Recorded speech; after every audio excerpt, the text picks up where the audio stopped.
ये तवज्जो करो, ये बाद में लिख लेना। अब बिस्मिल्लाहिर्रहमानिर्रहीम, 9th physics chapter number 4 lecture number 3 start करते हैं।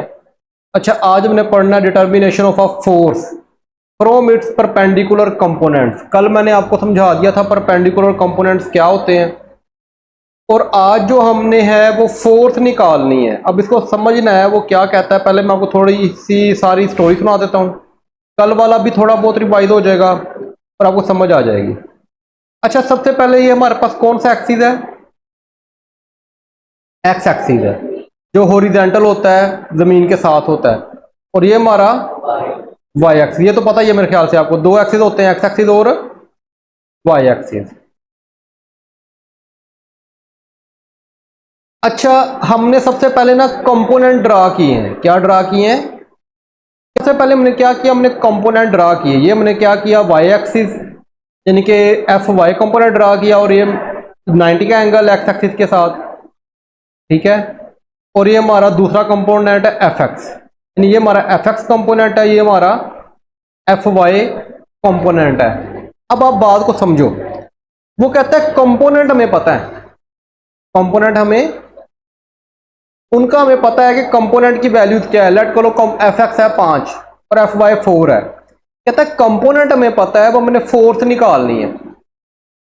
कल जो हमने पढ़ा था वो कह रहा था कि फोर्स पता है, उसके जरिए हमने कंपोनेंट निकालने हैं, एफ एक्स निकालना है और एफ वाई निकालना है। अब काम उल्टा है। अब वो कहता है कि हमें एफ एक्स भी पता है और एफ वाई भी पता है, दोनों पता है हमें। हमने क्या निकालनी है? फोर्स। तो ये हमें गिवन है, एफ एक्स और एफ वाई हमें ये हमें मालूम है। तो न्यूमेरिकल में भी याद रखना, जब आपको एफ एक्स और एफ वाई मालूम होगा तो फिर आप फोर्स निकाल सकते हो इजीली, ठीक है। तो इसके अंदर 2-3 तरीके हैं, वो जब न्यूमेरिकल आएंगे मैं समझाऊंगा। तो मैं बारहा आपको यही बता रहा हूँ, जब एफ एक्स और एफ वाई दोनों का हमें पता हो तो हमने क्या निकालनी है? फोर्स। क्या निकालनी है हमने? फोर्स मालूम करनी है। ये हमारा एम है, ये हमारा मकसद है, जो उसने बात पीछे की है। कंपोनेंट गिवन है, एफ एक्स और एफ वाई दोनों पता है, और हमने फोर्स फाइंड आउट करनी है, निकालनी है। अच्छा, ये हमारा जो एंगल है वो बन रहा है थीटा। एफ एक्स के साथ जो एफ बना रहा है वो हमारे पास क्या बना रहा है? थीटा एंगल बना रहा है। और ये भी हमने मालूम करना है, एंगल। एंगल को क्या बोलते हैं? थीटा बोलते हैं, ठीक है। ये भी हमने निकालना है। क्या कुछ निकालना है हमने, बताओ जरा। बस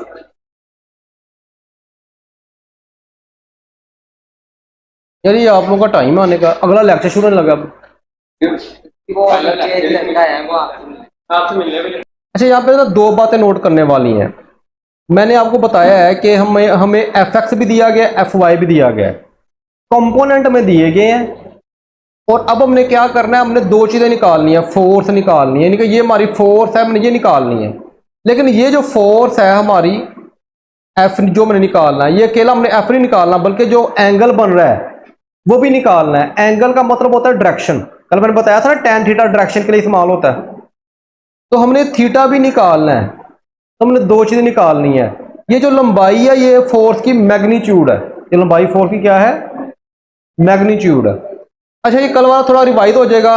मैंने बताया था 90 के सामने, बताओ जी क्या होता है? 90 के सामने जो आपकी लेंथ होती है उसको हम क्या नाम देते हैं? हाइपोटेन्यूज। उर्दू में क्या कहते हैं? वितर कहते हैं। तो ये आपको याद रखना है, 90 के सामने हमेशा ही आंखें बंद करके, ये राइट ट्राइंगल है आपकी। कौन सी है ये ट्राइंगल? राइट। राइट का मतलब 90 का दाविया।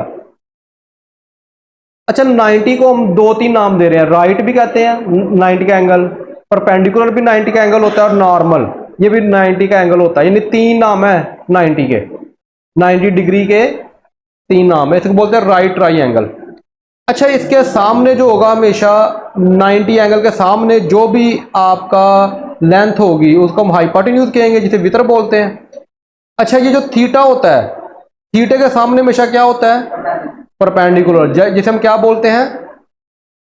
अमूद बोलते हैं। गुड, शाबाश। ये कल वाली बातें सारी, कोई नई बात तो नहीं है। जो बच गया वो क्या होता है? बेस होता है। वो हमारा क्या होता है? जिसे हम कायदा बोलते हैं। क्लियर होगी बात यहां तक। अब फिर दोबारा हमने कौन सा फार्मूला लगाना है, लेकिन अब सबसे पहले हम हमारे माइंड में दो चीजें हैं कि हमने फोर्स निकालनी है और एंगल निकालना है। फोर्स निकालनी है और एंगल निकालना है। फोर्स का मतलब इसकी मैग्नीट्यूड कितनी है, मैग्नीट्यूड का मतलब इसकी लंबाई कितनी है, 5 मीटर है, 10 मीटर है, 100 मीटर है, ये इसकी फोर्स है मैग्नीट्यूड। क्या इस मिकदार के अंदर डायरेक्शन आती है? नहीं, डायरेक्शन का जिक्र ही नहीं, वो सिर्फ मैग्नीट्यूड निकालेगा। इस बात को जरा समझो अच्छी तरह। पहले जो हमने निकालना है, हमने क्या निकालना है, हमने मैग्नीट्यूड निकालनी है जस्ट। तो मैग्नीट्यूड निकालने के लिए हम लगाएंगे पाइथागोरम थ्योरम।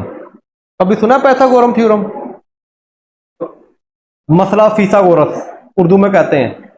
चलो अभी याद आ जाएगा। अब हमने निकालना क्या, मैग्नीट्यूड निकालनी है फोर्स की।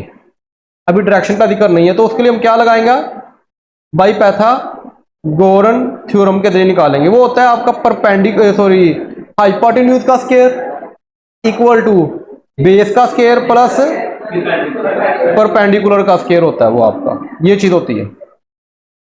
हाइपोटेन्यूज किसके इक्वल, पाइथागोरम थ्योरम क्या होता है, हाइपोटेन्यूज का स्क्वायर इक्वल टू बेस का स्क्वायर प्लस, ये आपने 7-8 क्लास में शायद किए हो, राइट ट्राइंगल का होता है। अब हाइपोटेन्यूज को हम क्या बोलते हैं, एफ बोलते हैं। क्या बोलते हैं, एफ। तो ये एफ का स्क्वायर हो जाएगा और बेस किसका स्क्वायर होगा, एफ एक्स, और परपेंडिकुलर किसका होगा, एफ वाई। क्लियर होगी बात यहां तक? एफ का square F X square plus F Y का स्क्वायर। अच्छा, उसके बाद मुझे सिर्फ फोर्स चाहिए, मुझे फोर्स का स्क्वायर नहीं चाहिए। तो मुझे स्क्वायर खत्म करना है फोर्स के ऊपर से, तो क्या करूंगा, दोनों साइड का अंडर रूट ले लूंगा। जब मैं अंडर रूट लूंगा तो ये तो स्क्वायर खत्म हो जाएगा, लेकिन ये वाला स्क्वायर खत्म होगा नहीं। तो F equal to F X square plus F Y square और सारे का अंडर रूट। क्लियर होगी बात? अच्छा, बच्चे अक्सर कंफ्यूज रहते हैं कि सर जी ये वाला स्क्वायर तो कट गया, तो ये वाला स्क्वायर अंडर रूट से क्यों नहीं कटा, कोई बता सकता है? क्योंकि याद रखना, जब दरमियान में प्लस आ रहा है और ये दोनों अलग अलग स्क्वायर हैं, कंबाइन स्क्वायर नहीं है। अगर कंबाइन स्क्वायर होता तो कट जाता, ये अलग अलग स्क्वायर हैं और दरमियान में प्लस या माइनस है, तो फिर ये स्क्वायर अंडर रूट से कैंसल नहीं होता, ये आपको लगाना ही पड़ेगा।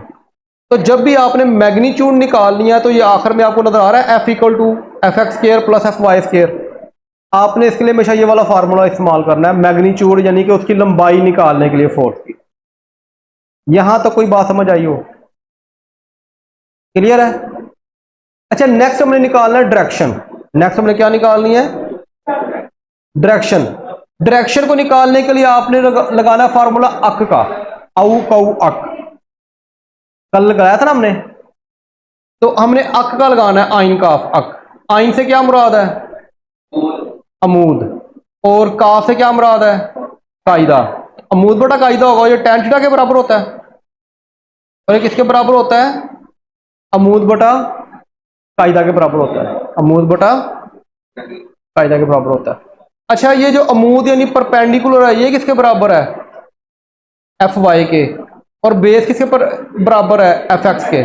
तो tan थीटा किसके बराबर होगा, F Y over F X.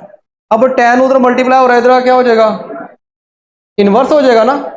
तो theta is equal to tan inverse F Y over F X. तो इससे हमें डायरेक्शन मालूम होगी, ये बात ध्यान में रखनी है। थीटा से हमें क्या मालूम होगी, डायरेक्शन। जब भी आपको डायरेक्शन का बोला जाए तो आपने हमेशा थीटा लगाना है। क्लियर होगी बात यहां तक? यहां तक क्लियर है?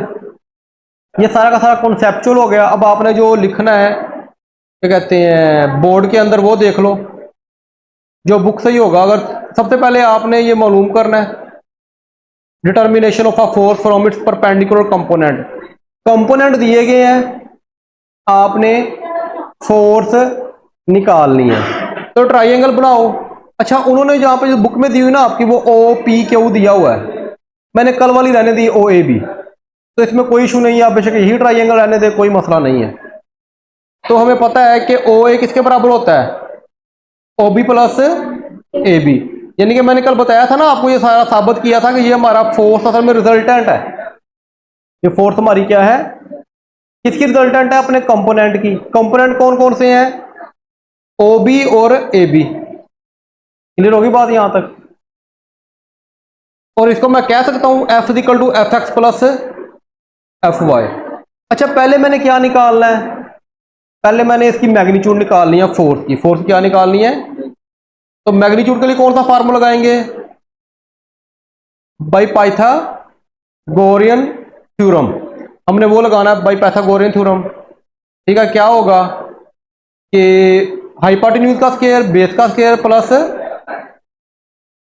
तो एफ स्क्वायर आ जाएगा। ये तो मेरे ख्याल से मैंने लास्ट टाइम बता दी है, सारी बातें समझा दी हैं। अब हमने क्या लेना है, इसका अंडर रूट, तो हमारे पास फोर्स आ जाएगी F equal to F X का स्क्वायर एफ वाई का स्क्वायर और सबका अंडर रूट आ जाएगा कंप्लीट का।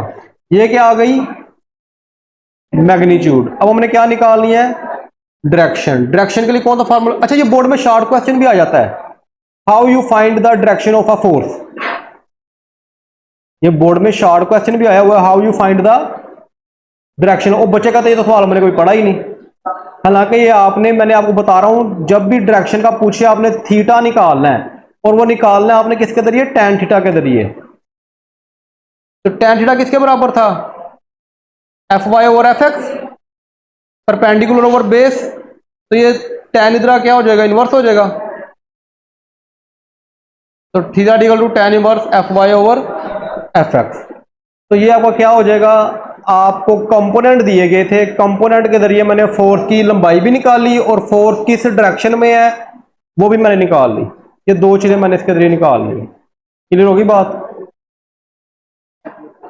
यहां तो कोई बात या कंफ्यूजन, कोई प्रॉब्लम, क्लियर है। इसको आपने कोशिश करो बिना 5 टाइम लाजमी बनाओ, और ये जो वैल्यूज है ये आपने 5 टाइम लिखनी है आपका आंसर, फिर ये आपका भी माइंड से नहीं निकलेगा। और ये आपका 9, 10 फर्स्ट ईयर सेकंड ईयर में बहुत इस्तेमाल होती हैं चीज़ें। ये है छोटी सी चीज़, लेकिन क्या होता है कि इसकी डेप्थ बहुत ज़्यादा है, इससे बहुत सारे प्रॉब्लम सोल्व होते हैं। ठीक है, और बाकी इसको अच्छे से याद करो, कोई प्रॉब्लम हो आप पूछ सकते हो, और दूसरे नंबर पे दुआओं में भी याद रखो।